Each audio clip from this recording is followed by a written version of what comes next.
We didn't find out Columbina's true name. But apart from that, it went pretty well. Aha, just as well that I didn't tag along then. I'm sure our moon goddess wouldn't want every man and his dog knowing all about her private life. Still, desperate times, desperate measures. So, Varka was waiting on us, but what about you two? Are you waiting for Alice? Oh, no. We already met with her.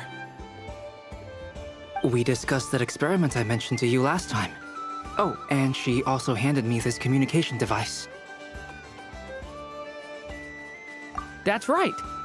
I understand she informed you about the relationship between the Phantom phenomena and Teyvat's borders, yes?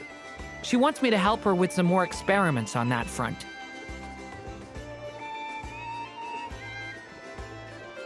She said that she'll contact me through this device with more information.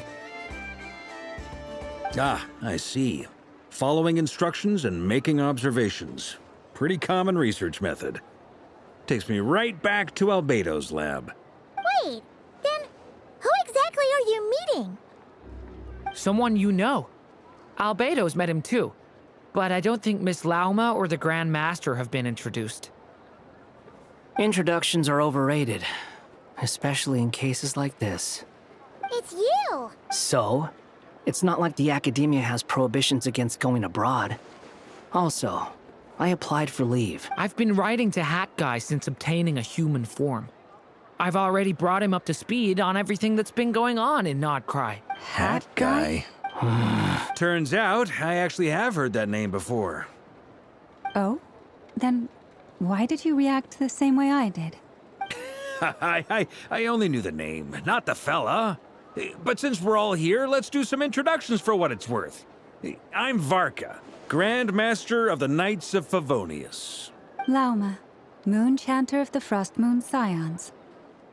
And I'm a Driosh from the Vahumana Darshan of the Sumero Academia. Hat Guy. Good to see you again, Mr. Guy. I believe we last saw each other on the boat ride here.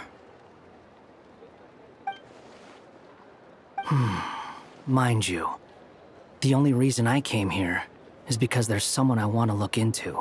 Who's that? The Doctor, also known as Dottore, second of the Fatui Harbingers. From the tone of your voice, it sounds like there's bad blood between you. I was reviewing our archives and noticed that a lot of information about him was missing. Left a bad taste in my mouth. That's all there is to it. Dottore, or Zondique, as he was then known, once studied at the Academia, but he got kicked out before he could graduate.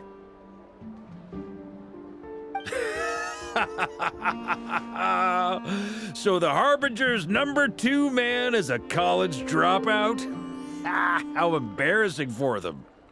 Last we heard, he was planning something. We actually heard that a few times before, even coming to Nodcry, but we haven't seen a trace of him since we got here. He only appears when something interests him. For all we know, he might have left already. But the fact he did something here at all is worth noting. It'll fill a couple extra lines in his file. Why does it sound less like a file you're writing and more like a criminal record? Anyway, we were just about to meet 2 of the other Harbingers. Want to come along? You might learn a thing or two about him there. Sure. Even though they're Harbingers, well, they're old acquaintances of ours, so, you know. I got it. The Frost Moon Scions' relations with the Fatui remain tense. Forgive me if I do not attend. In that case, we'll continue assisting Miss Alice with her experiments. Good stuff. Everyone's having a fruitful time. All right, we better get going. I'll lead the way.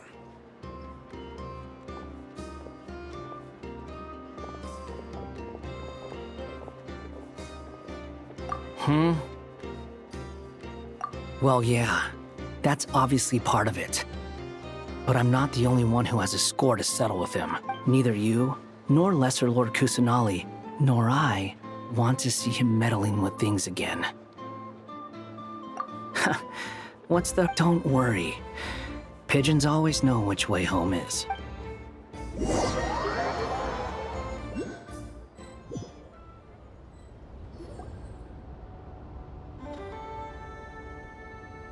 You made it.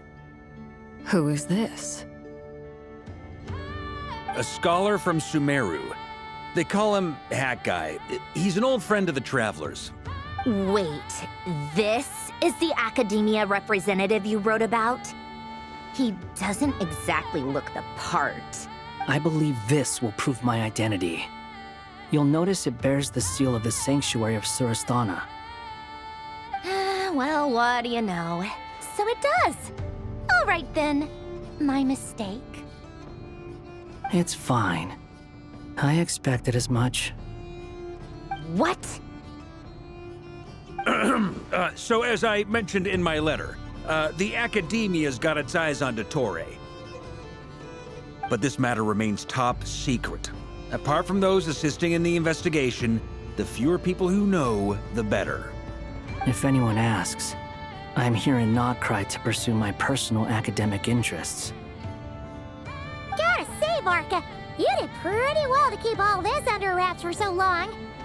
Sounds like you got in touch with the academia about this way back. Haha, you flatter me. Where do I even start? Remember that time we fought Rerir at Star Sand Shoal? He sure let me have it then, didn't he? I'll bet Dottore had that all sketched out, with me as his convenient little pawn.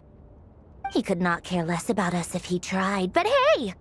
The feeling's mutual. Does Dottore really strike you as the sort who values his relationships with his colleagues? Fair point. Definitely not. Which is why I always keep my guard up whenever he starts making suspicious moves. To that extent, our motivations align. On top of which, I consider you trustworthy people. Now, back on topic. In the wake of the Reikir of Solnari episode, Sandrone and I grew suspicious about Dottore's complete inaction during the entire affair. So we tried to find out what he'd been up to. He never lets anyone in on his plans. The more he cares about something, the more secretive he gets. Indeed. Perhaps he believes that by keeping a low profile, he can avoid trouble. But that trick isn't going to work on his colleagues. Yeah, I mean, he's been researching the ancient moon's remnants. And he's been trying to get his paws on the moon marrows. Only an idiot would believe he doesn't have something more planned. With this in mind, I returned to Snezhnaya and relayed my thoughts to Her Majesty the Tsaritsa, entreating her to have him recalled. That's pretty direct. Did the Tsaritsa agree? Yes. I made it abundantly clear that the Fatui's business in Notcry is almost concluded, and we do not need 3 harbingers in this territory. Her Majesty concurred. Accordingly, Dottore has returned at her orders. I imagine he is continuing with experiments, which no one besides he would ever have any interest in. Common sense might mean nothing to him, but he's not stupid. He knows that no good can come from opposing the Tsaritsa. Smarts alone won't get him all the way. He needs the Rooster's resources and Regrator's Mora, both of which the Tsaritsa can strip from him by waggling a finger. But doesn't he have a track record of publicly following orders while going against them in private? He probably has it down to a fine art by now. Wouldn't put it past him. We worked together on a research project once. Only briefly, but it was enough to show me that we're fundamentally different people. He has no interest in doing things methodically, stage by stage. His thoughts jump all over the place, and the moment his curiosity is satisfied, or he gets the results he wants, he disappears. The only similarity we share is that, once we set our minds on doing something, we will see it done. Oh, we definitely saw some of that in your battle with Rerir. You got so competitive. Ugh, do not remind me. Then I believe we all concur. Dottore will not simply give up.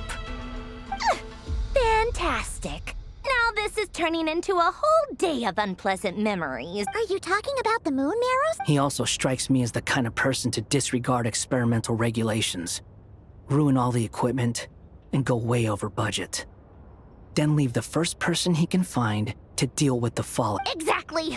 This one time, he was running some high-temperature experiment and the substance exploded. But does he care? No! He orders his subordinates to open the device so that gas was poisonous! If I hadn't been there, who knows how many people might have died? And after all that, he left, while I was still cleaning up after his mess. What a waste of time, he said. Waste of time? The nerve! He wasted my time! You've been bottling that up for a while, huh? Hat guy, I must say, you seem awfully familiar with internal Fatui affairs.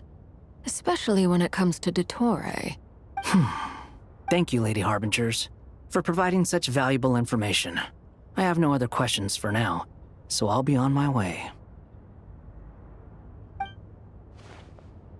Wait, what? You're just gonna leave? You're welcome to join if you want. Ugh. Just when Paimon thought he'd finally mellowed out. He makes quite the impression. I'll say.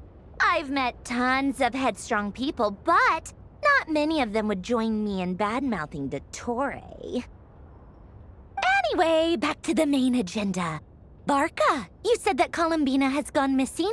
Or rather, disappeared. Yeah.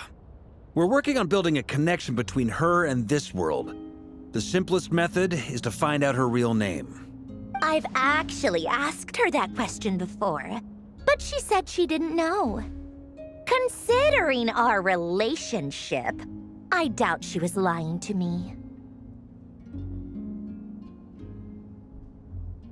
As far as I recall, she was never dispatched by Her Majesty to claim a gnosis or anything like that. The Tsaritsa's plans had long contained a place specifically for her. I always thought that was weird.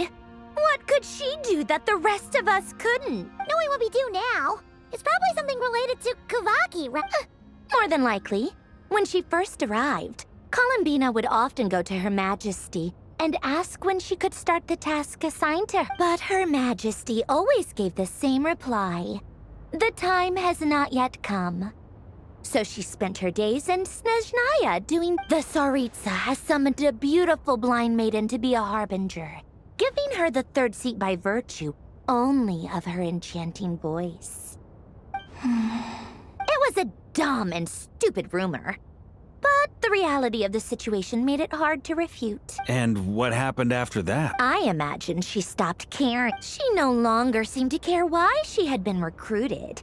And Her Majesty never gave her any missions. So she just continued to sing, and for my part, I was busy. So busy, in fact, that watching someone be that idol had me fuming. That she had long been used to a life of other people claiming she was needed when she wasn't. I just felt that having a place to stay would cost me something and so I waited quietly for the day that I would have to pay the price. And on the other end of that spectrum, you had me. Someone once told me that I had the lousiest work and the toughest luck. I forget who said it, but those words have always stuck with me. But you've done your job exceptionally well all this time.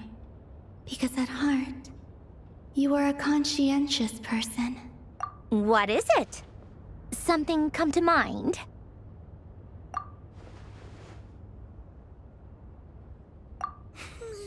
That makes sense. Nothing screams you are needed like your name shouted from across the town. Well, good luck with it.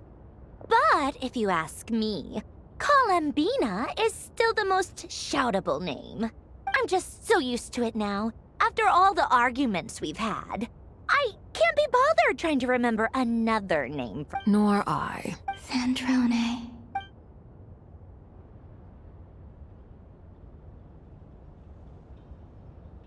Huh!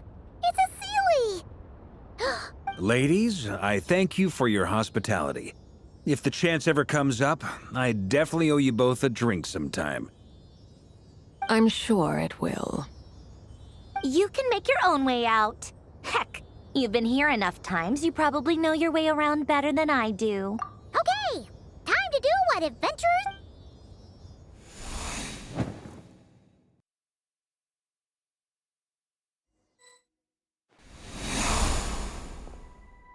Here you are.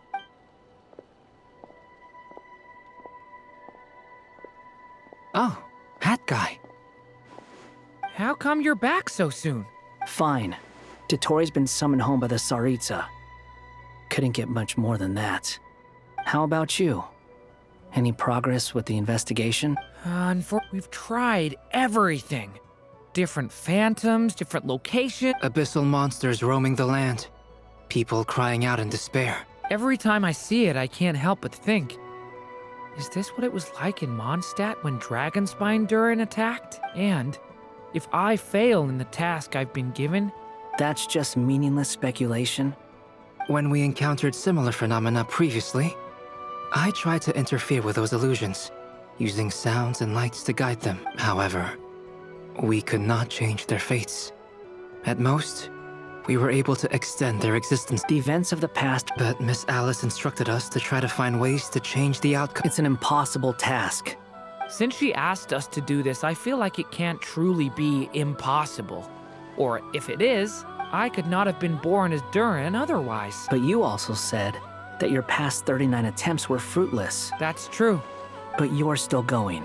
Yes. After this many futile attempts, surely you realize that you're not doing this because you still believe what some mage told. It's because you want her hypothesis to come true. So, think for yourself about what you want to do. As long as you don't believe it's futile. Yeah. Previous experience indicates that we cannot touch the phantoms, which limits the effectiveness of our interventions. If we want to clear this hurdle, we need to break this rule. So Same thought here. Following the same rules means repeating the same failures. So you mean we need to figure out a way to make contact with them? Yes, and I suspect that's something only you are capable of. Everything in Teyvat is logged in Irminsul, but the withering that once occurred in Sumeru was a sign that the Great World Tree was being corrupted. this corruption allowed things that should not have existed in Teyvat to appear. This is tantamount to rewriting reality to an extent. You're saying abyssal power might be able to affect those phantoms? No one's ever tried it before. If you're gonna try it, it'll take courage. And you have to be confident. Is anyone there? She's missing. I hear someone inside. If I can use my abyssal powers to warn him that there is danger here, maybe it'll change his decision. Yes. The important thing is not the nature of the power, but rather how you use To intimidate and obstruct. Let me try. I should be able to influence that thing. Have you seen a little girl? What?